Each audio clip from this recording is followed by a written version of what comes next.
Un Rolex no es simplemente un reloj. Es uno de los objetos de lujo más reconocidos y deseados del mundo. Algunos modelos cuestan decenas de miles de dólares y conseguir ciertas piezas puede significar meses o incluso años de espera. Pero detrás de esa corona existe algo que muy pocas personas conocen.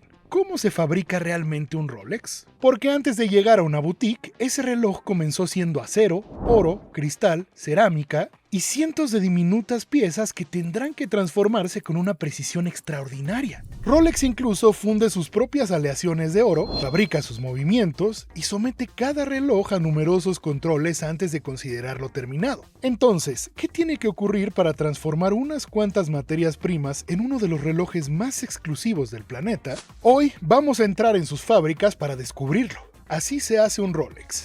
Para fabricar un Rolex de acero, la compañía no utiliza el mismo acero inoxidable que encontramos habitualmente en otros relojes. Utiliza uno llamado Oyster Steel, perteneciente a la familia del acero 904L. Rolex comenzó a utilizarlo en sus cajas en 1985. Es un material más difícil de trabajar, pero tiene una ventaja importante. Resiste muy bien la corrosión provocada por elementos como el sudor, la humedad o el agua salada. Además, puede pulirse hasta conseguir ese brillo tan característico de muchos Rolex. Pero con el oro, el proceso es todavía más interesante. Rolex tiene su propia fundición en Suiza, donde produce el oro amarillo, blanco y Ever Rose de 18 quilates que utiliza en sus relojes. Y fabricar ese oro implica prácticamente crear una receta. El oro puro se combina con cantidades exactas de otros metales como plata y cobre. Dependiendo de las proporciones utilizadas, cambian su color y algunas de sus propiedades. Así pueden obtener oro amarillo, oro blanco o Ever Rose, el característico oro rosado desarrollado por Rolex. Los metales se pesan, entran en enormes hornos y se funden a temperaturas que pueden superar los 1000 grados Celsius. Después se mezcla y una vez que el metal vuelve a enfriarse, se transforma en grandes piezas que posteriormente serán cortadas y moldeadas hasta comenzar a formar partes del reloj.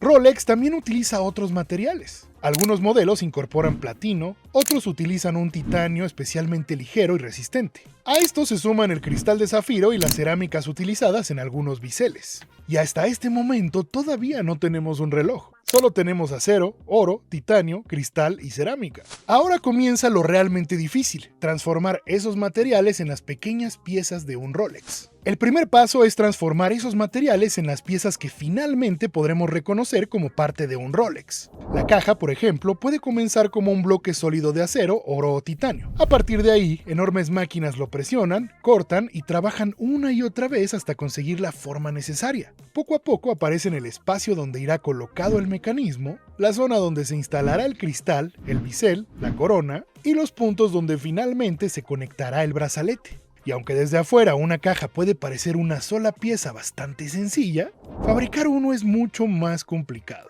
Según Rolex, una caja Oyster puede estar formada por entre 10 y 20 componentes y requerir entre 150 y 300 operaciones diferentes antes de quedar terminada. La razón es que todo tiene que encajar prácticamente a la perfección. Si el espacio interior no tiene las medidas correctas, el mecanismo no encajará bien. Si la corona o la tapa trasera no cierran correctamente, podría entrar agua. Incluso una pequeña imperfección en la zona donde se coloca el cristal puede afectar la protección del reloj. Por eso, la famosa caja Oyster funciona prácticamente como una pequeña cápsula diseñada para mantener protegido todo lo que existe en su interior. El cristal, la tapa trasera y la corona deben cerrar perfectamente. En algunos modelos, Rolex incluso utiliza sistemas con 2 o 3 zonas de sellado en la corona, creando diferentes barreras para impedir la entrada de agua, polvo o humedad. Pero conseguir la forma correcta es solamente una parte del trabajo. Después llega el acabado. Algunas superficies se pulen hasta conseguir un brillo parecido al de un espejo, mientras que otras reciben ese acabado de pequeñas líneas que podemos observar en diferentes partes del reloj.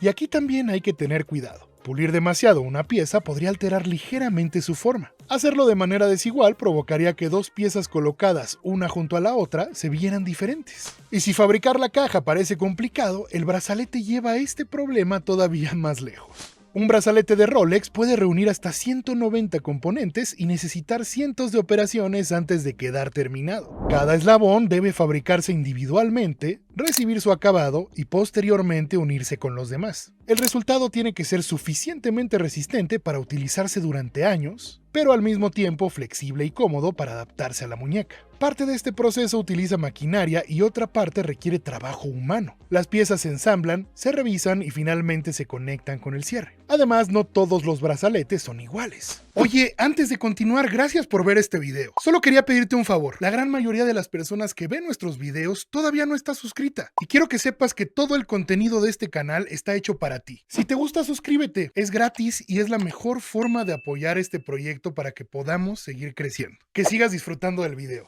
El Oyster utiliza 3 grandes secciones por fila y está diseñado para ser especialmente resistente. El Jubilee utiliza 5 y ofrece mayor flexibilidad, mientras que el President, utilizado principalmente en algunos de los modelos más exclusivos de Rolex, utiliza 3 eslabones redondeados y suele fabricarse con metales preciosos. Cada diseño necesita piezas, máquinas y procesos diferentes. Y cuando la caja y el brazalete finalmente comienzan a parecerse a las partes de un Rolex, todavía falta uno de sus elementos más reconocibles, el bisel. El bisel puede parecer simplemente una pieza decorativa, pero en algunos Rolex también funciona como una herramienta. En el Submariner gira en una sola dirección y permite controlar el tiempo de una inmersión. En el GMT Master 2 trabaja junto con una aguja de 24 horas, para consultar otro uso horario, y en el Daytona incluye una escala que permite calcular velocidades. Muchos de estos modelos utilizan Cerachrome, una cerámica desarrollada para ser extremadamente dura, resistente a la corrosión y muy difícil de rayar durante el uso cotidiano. Para fabricarla, Rolex parte de materiales cerámicos que primero se moldean y después entran en hornos que pueden alcanzar aproximadamente 1600 grados Celsius. Durante este proceso, la pieza se endurece, pero también cambia ligeramente de tamaño. Por eso, desde antes de fabricarla es necesario calcular cuánto se reducirá para que al final tenga exactamente las dimensiones necesarias. Los números del bisel tampoco se pintan simplemente sobre la superficie. Primero se crean pequeñas hendiduras con la forma de los números y las graduaciones, después se cubren con una capa extremadamente fina de oro o platino dentro de una cámara de vacío. Al retirar el exceso, el metal permanece únicamente dentro de esas marcas. Los biseles de 2 colores del GMT Master 2 son todavía más complejos.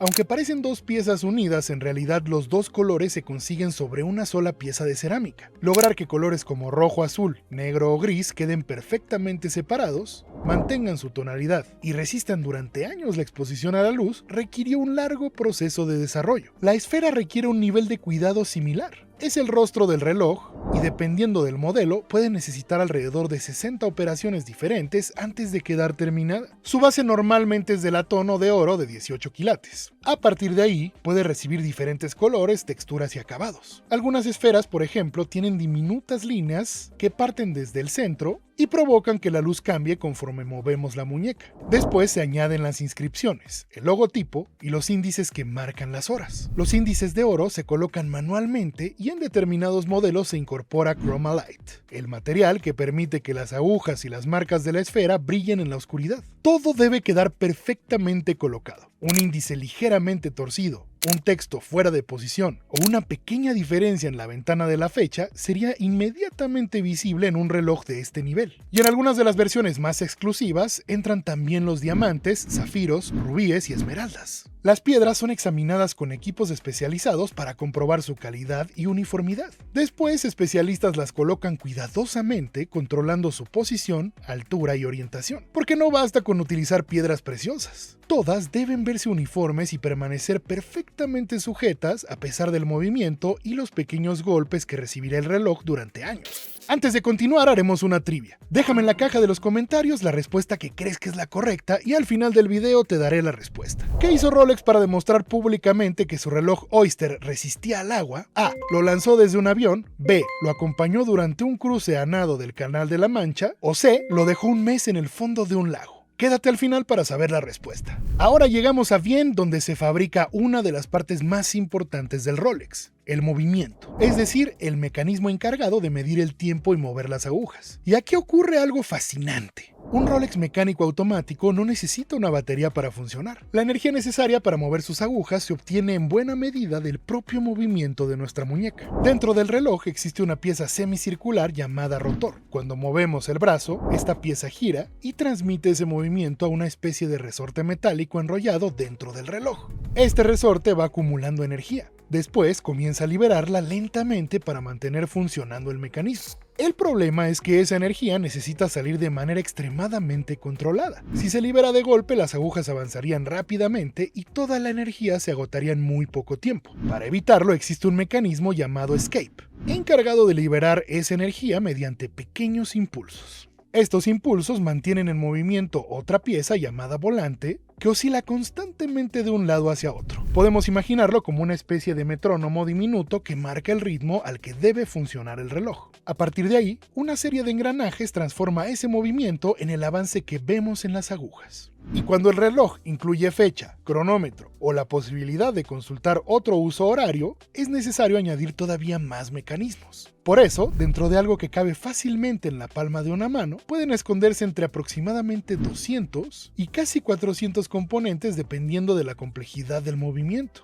Muchas de estas piezas miden apenas unos cuantos milímetros y deben fabricarse con una precisión extraordinaria. Para hacernos una idea, algunas medidas se controlan en micras. Una micra equivale a una milésima parte de un milímetro. Aquí las máquinas resultan fundamentales. Son capaces de fabricar engranajes, tornillos, pequeñas placas, muelles y muchas otras piezas una y otra vez con prácticamente las mismas dimensiones. Además, parte del trabajo se realiza en espacios especialmente controlados para evitar que el polvo, la humedad o los cambios de temperatura afecten componentes tan pequeños. Pero después entran las personas. Técnicos y relojeros colocan las pequeñas ruedas, tornillos y demás componentes, añaden cantidades diminutas de lubricante donde es necesario y posteriormente ajustan e inspeccionan el mecanismo. Y esto ayuda a romper uno de los grandes mitos alrededor de estos relojes. Un Rolex no está completamente hecho a mano, pero tampoco sale terminado de una máquina. La fabricación combina maquinaria extremadamente precisa con el trabajo de técnicos y relojeros especializados. Un movimiento moderno como el calibre 32-35, por ejemplo, incorpora diferentes tecnologías desarrolladas por Rolex para mejorar su precisión, resistencia y eficiencia. Y el resultado es que puede ofrecer aproximadamente 70 horas de reserva de marcha. Es decir, puedes quitarte el reloj y dejarlo sobre una mesa durante casi 3 días y el mecanismo puede continuar funcionando. Una vez terminado y sometido a sus primeras pruebas, el movimiento viaja desde Vienne hasta Les Escasias en Suiza. Allí se encuentra con las piezas fabricadas en los otros centros. Primero se instala la esfera sobre el movimiento, después se colocan las agujas de las horas, minutos y segundos, además de las necesarias si el modelo tiene cronógrafo u otro uso horario. Todo debe quedar a la altura exacta. Si una aguja queda demasiado baja, puede rozar la esfera. Si queda demasiado alta, puede tocar otra aguja o el cristal. Después, todo el conjunto se introduce en la caja. Se conecta la corona que permite dar cuerda y ajustar el reloj. Se aseguran las diferentes partes de la caja y finalmente se coloca el brazalete y su cierre. Rolex afirma que estas operaciones finales se realizan a mano. Durante el proceso también se comprueba el funcionamiento y la apariencia del reloj. Además se registran los números de serie del movimiento, la caja y la esfera para saber exactamente qué piezas forman cada unidad. Pero los controles no ocurren únicamente al final. La caja, la esfera, el brazalete y el movimiento se revisan durante el proceso. Así, un posible defecto puede detectarse antes de tener que desmontar un reloj prácticamente terminado. Antes de convertirse en un reloj terminado, el movimiento pasa por la certificación del COSC, un organismo suizo independiente que prueba la precisión de los cronómetros. Durante 15 días el mecanismo se analiza en diferentes posiciones y temperaturas para comprobar cuánto se adelanta o se atrasa. Pero esta prueba ocurre antes de colocar el movimiento dentro de la caja. Por eso Rolex vuelve a comprobar la precisión cuando el reloj ya está ensamblado. Su certificación de cronómetro superlativo exige una desviación máxima de apenas 2 segundos diarios hacia adelante o hacia atrás. También se comprueban aspectos como la reserva de marcha, la carga automática y la resistencia al agua. Cada reloj pasa precisamente por pruebas de hermeticidad. Los modelos resistentes hasta 100 metros se someten a una presión superior a la que encontrarían a esa profundidad, mientras que los relojes de buceo reciben pruebas todavía más exigentes.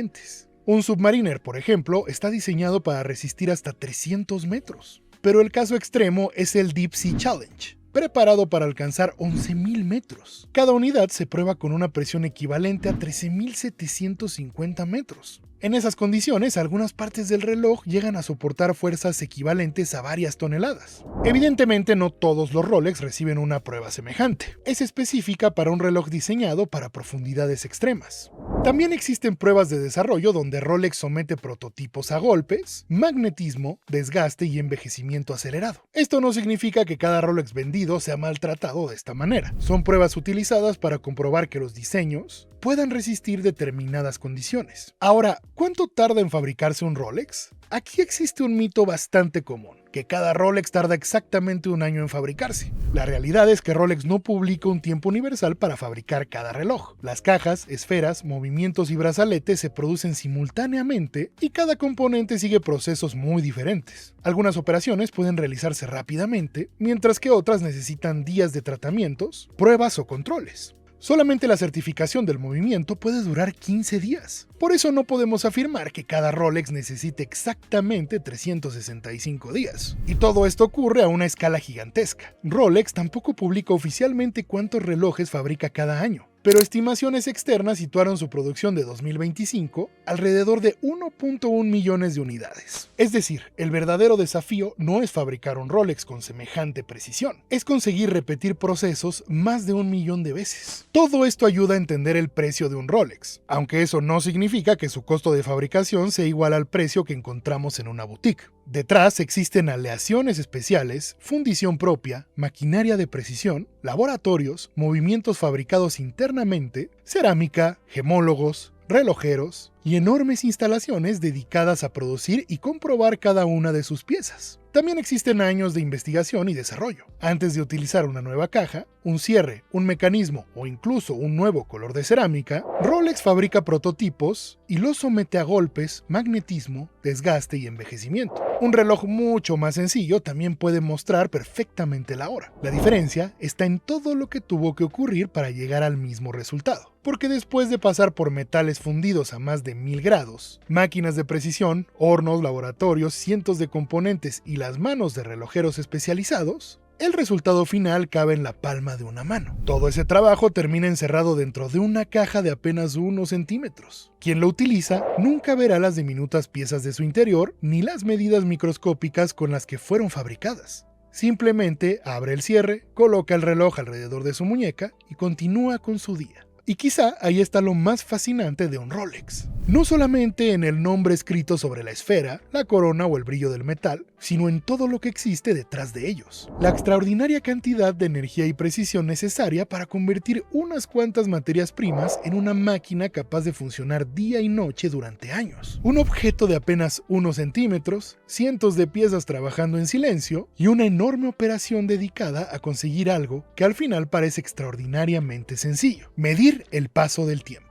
Antes de terminar, revisemos la trivia. ¿Qué hizo Rolex para demostrar públicamente que su reloj Oyster resistía el agua? A. Lo lanzó desde un avión. B. Lo acompañó durante un cruce a nado del Canal de la Mancha. O C. Lo dejó un mes en el fondo de un lago. La respuesta es B. Mercedes Glades llevó un Oyster durante su travesía del Canal de la Mancha en 1927. Si llegaste hasta aquí, no olvides suscribirte al canal y activar la campanita de notificaciones. Déjame en la caja de los comentarios de qué otro tema quieres que te haga un video. ¡Saludos!